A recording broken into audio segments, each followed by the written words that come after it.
Hello everyone, योगी education में आप सभी का स्वागत है। योगी एजुकेशन आपके लिए डेली करंट अफेयर्स का एक वीडियो लेकर आता है जिसमें वो सभी सिलेक्टेड क्वेश्चंस हम शामिल करते हैं जो एग्ज़ाम्स में आने की पूरी संभावना है, क्योंकि ये सभी टॉपिक को कवर कर रहा है जो काफ़ी न्यूज़ में रहते हैं और इन टॉपिक्स के ऊपर क्वेश्चंस आने की पूरी संभावना है।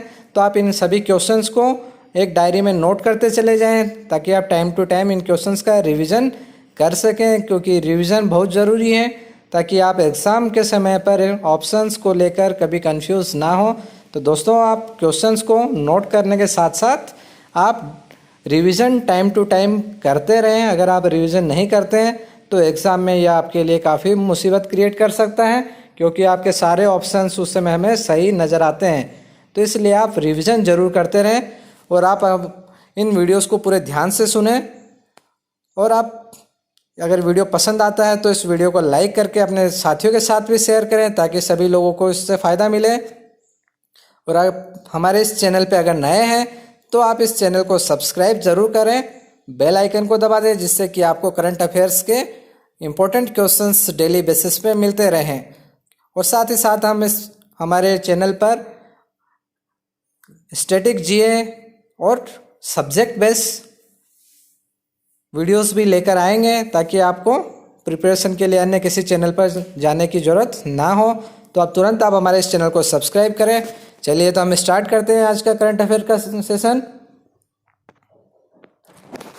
हाल ही में किस देश की सर्वेक्षण टीम इस वर्ष एवरेस्ट की चोटी पर पहुंचने वाली पहली टीम बन गई है? तो जो कि चीन की टीम है। दोस्तों, अभी हाल ही में एवरेस्ट की ऊंचाई को लेकर काफ़ी टॉपिक बना हुआ था कि हिमालय की एवरेस्ट की जो हाइट है वो डिक्रीज़ होती जा रही है। तो इसकी सटीक ऊंचाई मापने के लिए एक चाइना ने एक सर्वेक्षण टीम बनाई थी, तो आप इसे याद रखेंगे। सेकंड क्वेश्चन काफ़ी इम्पोर्टेंट क्वेश्चन है। किस देश ने PAK-DA नाम के अपने पहले स्टेल्थ बॉम्बर के विकास की शुरुआत की है? ये रसिया ने, रूस ने स्टार्ट की है और ये स्टेल्थ बॉम्बर विमान है ये।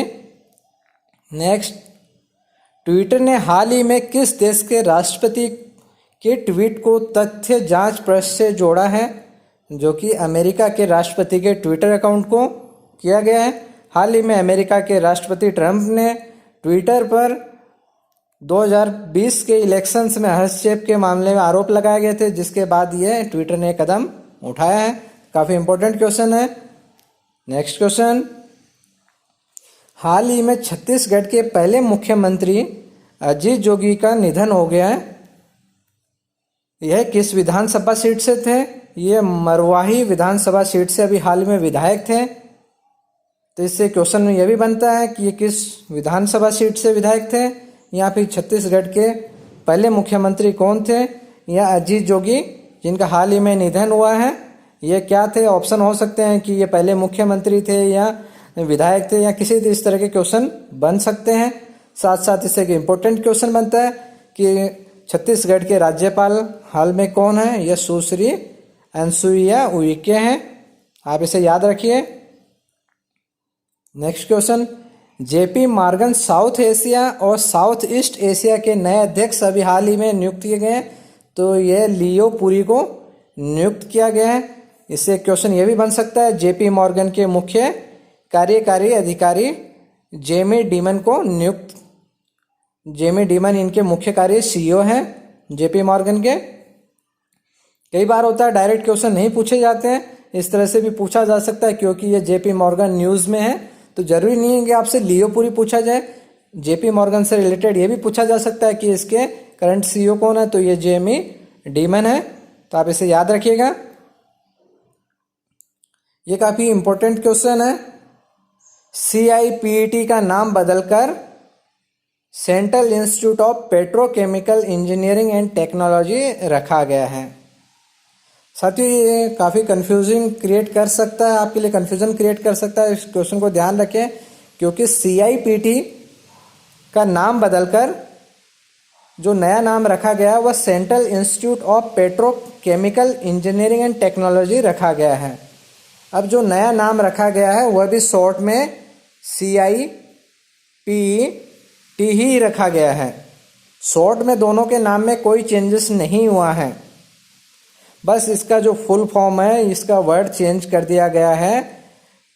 पहले इसका नाम CIPT का फुल फॉर्म हुआ करता था central institute of plastic engineering. अब इस प्लास्टिक वर्ड को पेट्रोकेमिकल से रिप्लेस कर दिया गया है। तो आप ध्यान रखिए, काफ़ी हो सकता हो कि दोनों ही इसके फुल फॉर्म दोनों ही सही हैं, पर आपको ध्यान देना होगा कि पहले इसमें P stand for the plastic and now P stand for the petrochemical. तो आप इसे ध्यान रखें कि ये कन्फ्यूज़न क्रिएट कर सकता है आपके लिए, तो आप इसे ध्यान दें। नेक्स्ट क्वेश्चन, दक्षिणी अफ्रीकी क्वारेसा अब्दुल करीम ने क्रिस्टोफ मेरियक्स पुरस्कार जीता है। तो ये किस फील्ड से जुड़ी हुई थी तो ये विज्ञान के क्षेत्र से जुड़ी हुई है। ये HIV शोधकर्ता हैं ये। तो इससे क्वेश्चन बनता है कि ये किस क्षेत्र से जुड़ी हुई थी, या इन्होंने किस चीज़ का रिसर्च किया हुआ था और इनको किस तरह का पुरस्कार मिला है, या फिर आपसे इसका देश भी पूछा जा सकता है कि ये कौन सी कंट्री से बिलोंग करती है। तो एक ही क्वेश्चन में मल्टीपल क्वेश्चंस क्रिएट होते हैं।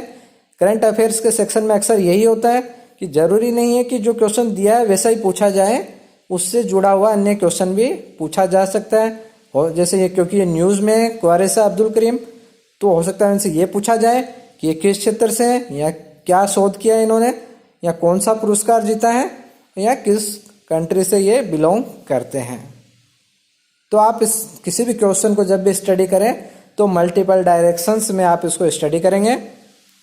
नेक्स्ट क्वेश्चन, प्रधानमंत्री गरीब कल्याण योजना के तहत कितने किसान लाभान्वित हुए हैं? तो ये करीब करीब 9,60,00,000 लोग लाभान्वित हुए हैं, और ये PM किसान योजना के माध्यम से इसका लाभ दिया गया है।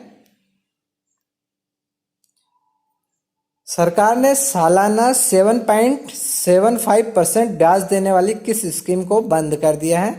तो ये टैक्सेबल बॉन्ड स्कीम को अभी हाल ही में सरकार ने बंद कर दिया गया है। तो ये बैंकिंग और इंश्योरेंस से रिलेटेड एग्जाम में पूछे जाने की इसकी काफ़ी संभावना है, तो आप इससे ध्यान दें। और आप इस योजना के बारे में अगर आप और भी थोड़ा सा पढ़ें कि ये योजना में क्या होता था। अमेरिकी संसद ने किस पर प्रतिबंध लगाने का बिल पारित किया है? अभी हम सभी को पता है अमेरिका और चाइना के बीच में काफ़ी मतभेद क्रिएट हुए हैं, तो रोज़ कुछ न कुछ इनके बारे में न्यूज़ करंट में बना हुआ है ये टॉपिक। तो अमेरिका और चाइना के रिलेशंस को लेकर कोई ना कोई क्वेश्चंस एग्जाम में आने की पूरी संभावना है। तो आप ये काफ़ी इंपॉर्टेंट क्वेश्चन है। तो अमेरिकी संसद ने चीनी अफसरों पर प्रतिबंध लगाने का एक बिल पास कर दिया गया है, क्योंकि इन्होंने उइगर प्रजाति के जो मुस्लिम्स थे उनका उत्पीड़न चाइनीज अफसरों द्वारा किया जा रहा था।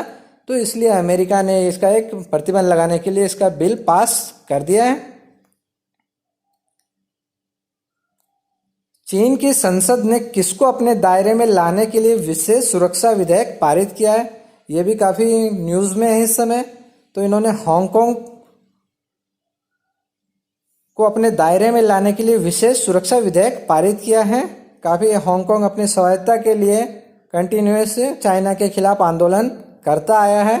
तो हांगकांग को काफ़ी अपने कंट्रोल में करने के लिए इन्होंने एक विशेष विधेयक पारित किया है। तो काफ़ी न्यूज़ में बना हुआ है टॉपिक भी, तो आप इसे ध्यान रखेंगे।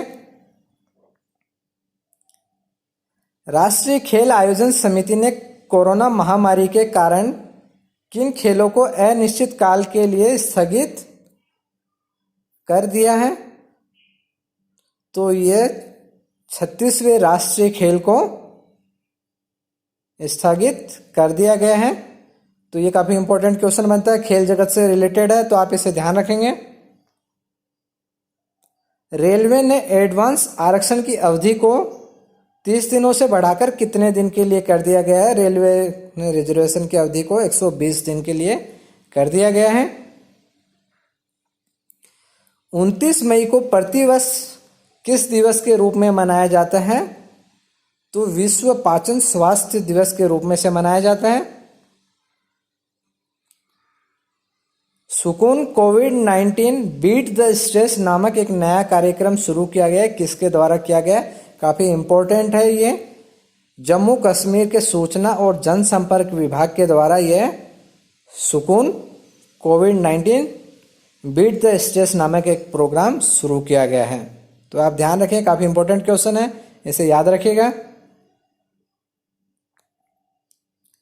तो ये आज के हमारे सभी इम्पोर्टेंट क्वेश्चंस कवर हो चुके हैं। आप इन क्वेश्चंस को एक से ज़्यादा बार सुने, बार बार सुने। जब भी आप फुर्सत में हो, जब भी आप कुछ ऐसा काम करते रहें, तो आप एटलीस्ट इस वीडियो को लगाकर छोड़ दें।